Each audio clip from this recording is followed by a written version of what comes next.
여러분 안녕하세요. 교육의 달인 자숙쌤입니다. 이번에 제가 첫 영상을 찍게 되었는데요. 많이 부족하고 미흡할 수 있는 점 먼저 양해 부탁드립니다. 그리고 본 동영상을 시작하기에 앞서 좋아요와 구독, 알림 설정까지 부탁드리겠습니다.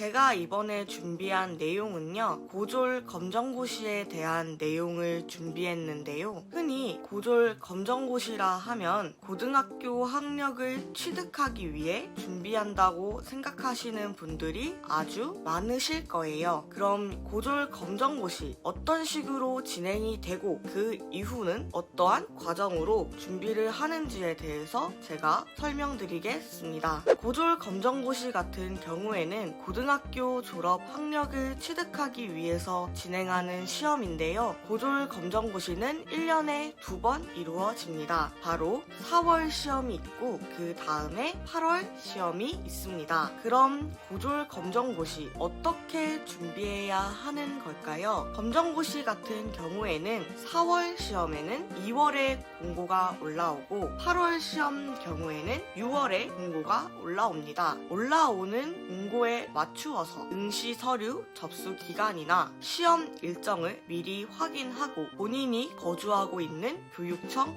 사이트에서 접수를 진행하시고 그 이후에 시험을 직접 진행하시면 되는 부분입니다. 그럼 고졸 검정고시 응시 자격은 어떻게 되는 걸까요? 응시 자격은 간단합니다. 중학교 졸업 이후 고등학교를 진학하지 않았거나 고등학교를 자퇴하고 자퇴 기간이 6개월이 지난 경우거나 해외 유학을 다녀왔는데 해외 고등학교 학력을 인정받지 못하거나 대안학교 진학 후에 검정고시를 봐야 하는 경우입니다. 여기에서 주의해야 할 점은 자퇴 기간 6개월의 경우에는 시험일 기준이 아닌 공고일 이전에 6개월이 경과되어야 하는 부분입니다. 예를 들어서 선생님, 저는 4월 시험을 볼 거니까 그러면은 자퇴를 한 10월 달쯤 진행하면 되는 부분이지 않을까요? 라고 하는 친구들이 종종 있는데요. 10월에서 6개월이 지나가면 4월 달이 되는 것은 맞습니다. 그러나 검정고시 4월 시험의 공고일 같은 경우에는 2월 달에 이루어지기 때문에 적어도 8월에는 자퇴를 진행해야 되는 부분입니다. 그런 검정고시 시험은 어떻게 이루어지는 걸까요? 검정고시 시험은 총 7과목을 진행하게 되는데요. 국어, 수학, 사회, 과학, 영어, 한국사 이 6과목이 기본적인 과목이 되어 있고요. 그 다음에 선택 과목 한 과목을 고르게 되어 있는데요. 선택 과목의 경우에는 도덕, 체육, 음악, 미술, 기술, 가정 이 과목들 중에서 선택 과목 하나를 고르게 됩니다. 그 이후에 선택 과목을 고르게 되고 시험 응시까지 마쳤다 하면은 시험을 진행하게 되는데요. 검정고시는 예전에는 과락제가 있기 때문에 과목당 60점을 넘기지 못하면은 다른 과목들을 잘 본다 해도 합격증을 받지 못했는데요. 과락제가 폐지된 이후에는 7과목 점수의 합이 평균 60점 넘기면 합격을 하게 됩니다.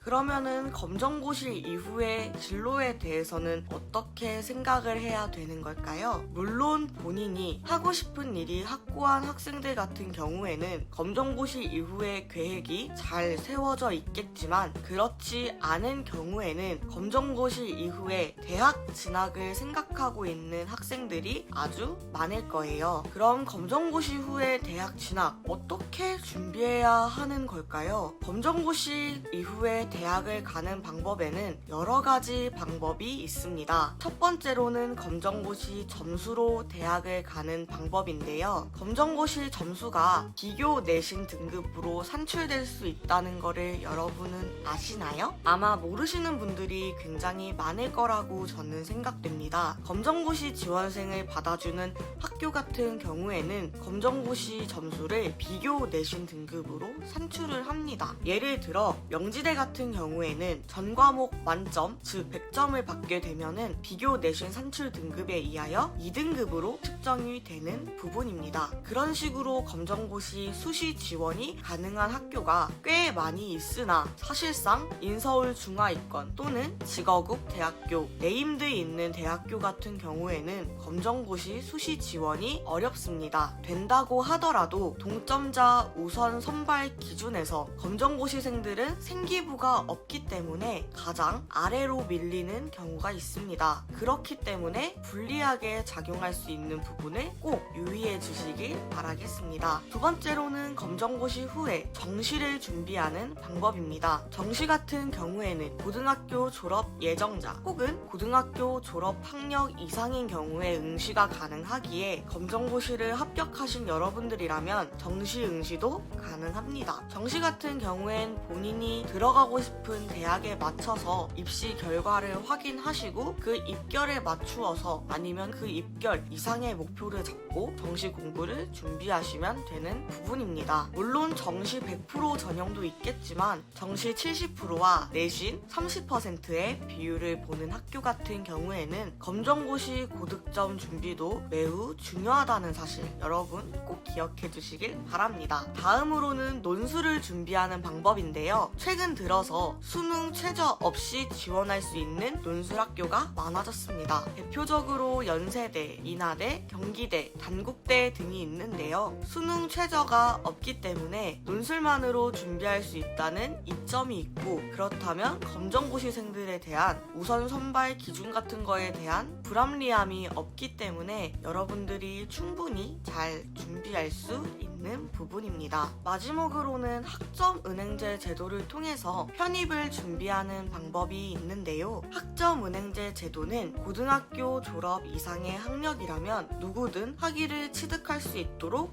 교육부에서 제정한 정식 제도입니다. 이 학점은행제 제도를 활용해가지고 편입 지원 자격을 충족할 수 있어요. 검정고시생들의 경우에는 고등학교 졸업 이상의 학력을 받았기 때문에 학점은행제 제도를 이용할 수 있고 그 학점은행제 제도를 통해서 편입 지원 자격을 충족하면서 그 기간 내에 편입 공부를 할 수 있는 부분입니다. 학점은행제 편입을 활용할 생각을 하신다면 저와 같은 담당 플래너와 상담을 진행하고 목표 대학에 맞는 공부 방법이나 진행 방법 어떠한 부분적으로 이루어지면 좋고 기간은 얼마를 잡아야 하는지에 대해서 상담을 하고 진행하시는 걸 추천드리겠습니다. 이렇게 검정고시 응시 방법부터 대학 진학까지 알아봤는데요. 요즘은 검정고시도 입시의 트렌드가 되고 있습니다. 예로 내신을 따려고 좋은 고등학교에 들어갔지만 경쟁자가 너무 치열해서 내신은 생각보다 높은 점수를 받지를 못하고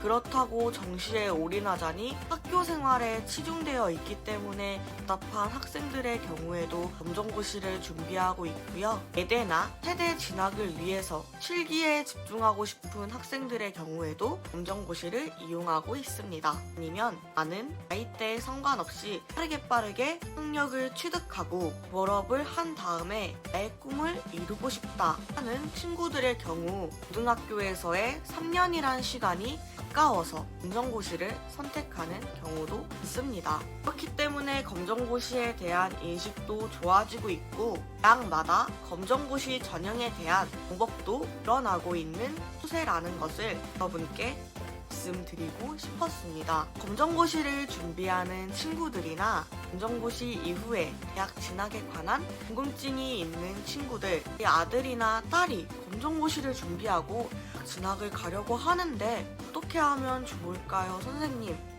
의문증을 가지는 언님, 검정고시를 봤지만 수능이나 수시에는 자신이 없어요. 학점은행제 편입에서 궁금한데 설명해 주실 수 있나요? 하는 궁금한 친구분들 같은 경우에 밑에 댓글란에 저희 교육의 달인 카카오 채널 링크가 있습니다. 그 링크를 통해서 문의를 주시면 저희가 1:1 상담을 도와드리겠습니다. 이것으로 이번 영상을 마쳤는데요. 첫 영상이다 보니 많이 미흡할 수 있는 점 양해 부탁드리면서 이것으로 이번 영상을 마치겠습니다. 여러분 감사합니다.